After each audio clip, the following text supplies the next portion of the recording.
Agora nós chamamos o diretor da Associação Nacional dos Advogados da União, Caio Wolff. Caio, muito boa tarde, seja bem-vindo ao Top of the Hour aqui na Jovem Pan. Eu gostaria de fazer uma pergunta para o senhor. Como o senhor avalia essa sabatina? O senhor acredita que foi uma sabatina técnica que avaliou o perfil profissional do André Mendonça? Ou nós nos perdemos em questionamentos que não tinham a menor relevância em função do cargo que ele ia ocupar?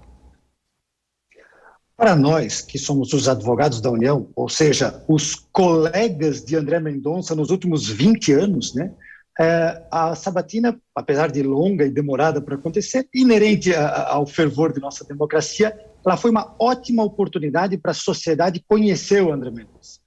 Nós que trabalhamos com ele durante os últimos 20 anos, podemos sempre atestar e perceber da qualidade técnica do estudo, mestrado, doutorado, prêmios, incentivo para que seja pelo direito, pelo estudo do direito, resolvidas as questões entre sociedade e Estado.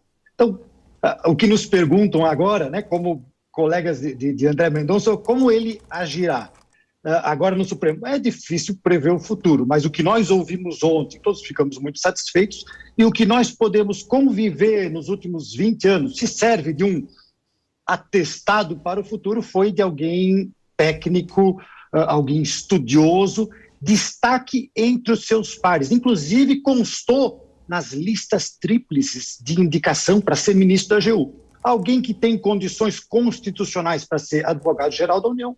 Ontem eu acho que pôde mostrar para a sociedade, através dos seus senadores, importante sabatina, que tem condições técnico-jurídicas para ser um ministro da nossa Corte Maior. Hoje, no âmbito dos advogados da União, colegas dele, é um momento de alegria pela aprovação. Sim. Doutor, boa tarde, bem-vindo novamente ao Top of the Hour, Mariana falando. Ontem, Mendonça abriu a sabatina pontuando duas coisas muito importantes. Primeira delas, que o Estado é laico e que ele se comprometeria, então, com essa questão e que não haveria espaço para religião no STF. Já no final da coletiva, após a sua aprovação, né, a sua condução aí como ministro do STF, ao encerrar a sabatina, inclusive nós acabamos de assistir a reportagem de Yasmin Costa, Mendonça finalizou a coletiva dizendo que é um pequeno passo para o homem, mas uma responsabilidade muito grande para os evangélicos.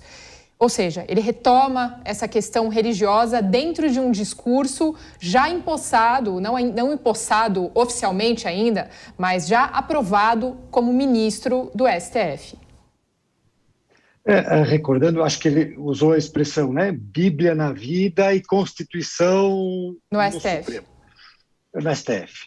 O que eu posso dizer digamos assim, eu repito o que eu digo antes, nós convivemos por eles por 20 anos ocupando um cargo técnico, e um cargo com as prerrogativas de uma função típica de Estado, de advogado da União. E ocupou cargos importantes, foi advogado-geral, corregedor, várias coisas, e nessa trajetória dele dentro da AGU, a grande maioria das pessoas não imaginava que ele era pastor, não sabia, se descobriu agora e nunca se deixou levar por questões religiosas contra ou a favor. Então, o que se espera é de que, apesar de, é inegável que houve um apoio político da classe evangélica, discutindo e querendo uma certa diversidade dentro do programa, isso é inegável. Mas se a atuação dele lá dentro vai se pautar por critérios diferentes da Constituição, nós cremos, observando esse passado, de que não. Né? Há uma confiança de que ele mantém essa coerência da forma como ele agiu nos últimos 20 anos. Né? Na sabatina ele foi muito explícito nesse sentido, nós queremos crer. Paulo Pozonov. Boa tarde.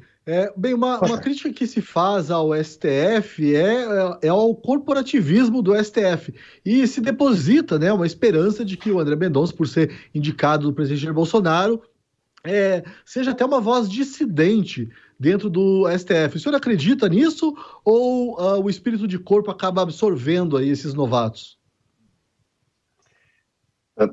Eu posso dizer que a pluralidade de composição do Supremo Tribunal Federal é sempre bom para todas as nações. Né? Lá dentro nós temos gente com origem na magistratura, na advocacia privada, no Ministério Público, e o André Mendonça é oriundo da Advocacia Pública Federal. É o primeiro advogado da União concursado de carreira da administração pública federal a chegar lá. Acredito, sim, de que ele contribui para um eventual resgate da imagem do Poder Judiciário. Assim, ele tem uma vida honesta, digamos, ocupou muitos cargos e nunca teve nenhuma questão sobre a probidade dele, né? E isso leva, no momento em que a justiça, o sistema da justiça tem um certo desgaste com a sociedade, ele leva um ponto positivo, leva a um resgate da imagem que o judiciário tem, que hoje está desgastada. Se ele vai ser maioria ou minoria, é um exercício de futurologia difícil de fazer. Felipe Bueno. Doutor Caio, prazer falar com o senhor, muito boa tarde. A minha pergunta tem duas partes. A primeira, reforçando a questão da Mariana, porque me pareceu importante ele fechar todo esse processo de 8 horas, de certa maneira, negando o que ele gastou 8 horas falando, que é a laicidade, né? Me parece que a questão religiosa, que não deve ser essencial nessa discussão, voltou por deliberação do próprio aprovado ministro André Mendonça. Então, eu queria que o senhor explicasse se há um risco aí. E a parte B da minha pergunta é com relação a convicções, né? De que maneira um advogado-geral da União tem mais espaço para suas convicções que um ministro do Supremo Tribunal Federal? Porque ao longo da sabatina, né, ele se mostrou menos negacionista, por exemplo, que quando era advogado-geral da União, né? Se mostrou menos convicto de alguns temas, e a gente sabe que a história brasileira mostra que muitas vezes o advogado-geral da União é confundido com o advogado-geral do governo, ou advogado-geral do presidente da República. Então eu queria que o senhor esclarecesse esses dois pontos, até para quem está nos acompanhando poder cobrar ou não depois. Não, perfeito. Me permita começar pela segunda, que é uma questão candente, e é um assunto, a relação Estado-sociedade, impessoalidade, a isenção dos órgãos de Estado. Aqui vamos mais amplo, a AGU, Ministério Público e tal, é um dos assuntos do momento. Podemos analisar, digamos, esse momento do André em 3 trajetórias. O futuro, que é ele com as garantias de ministro do Supremo, que é lhe dá uma liberdade absoluta de atuação, né? As garantias da vitaliciedade e tal servem para isso, para que vá agir conforme os seus concepções e não vinculados. A carreira histórica dele como servidor concursado, e que tem, pela Constituição, a inamovibilidade, onde sempre agiu com independência. Então, a Advocacia Geral da União, como órgão de Estado, onde é permitido ou é desejável na sociedade que tenha uma atuação mais isenta, mais técnica, e muitas vezes contestando os políticos ou dirigentes, aconselhando a determinada política pública ou não, até advertindo que essas decisões políticas vão dar problema, como agora nós estamos tendo a crise dos precatórios.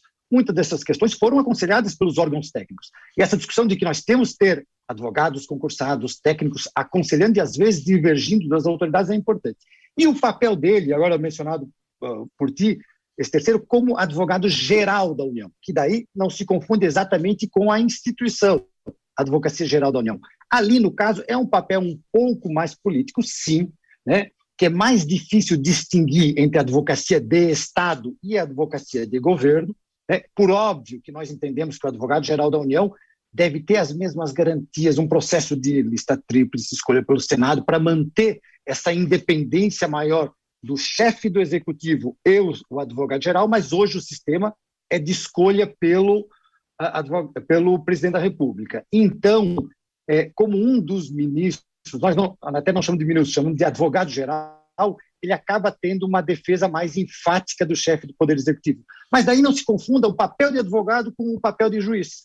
O advogado, ele tem a missão, às vezes, de ser parcial e de buscar os argumentos jurídicos que respaldem aquela tese. O advogado, do outro lado, o Ministério Público, o adversário, vai buscar os argumentos contrários, e ao juiz é que cabe ser isento.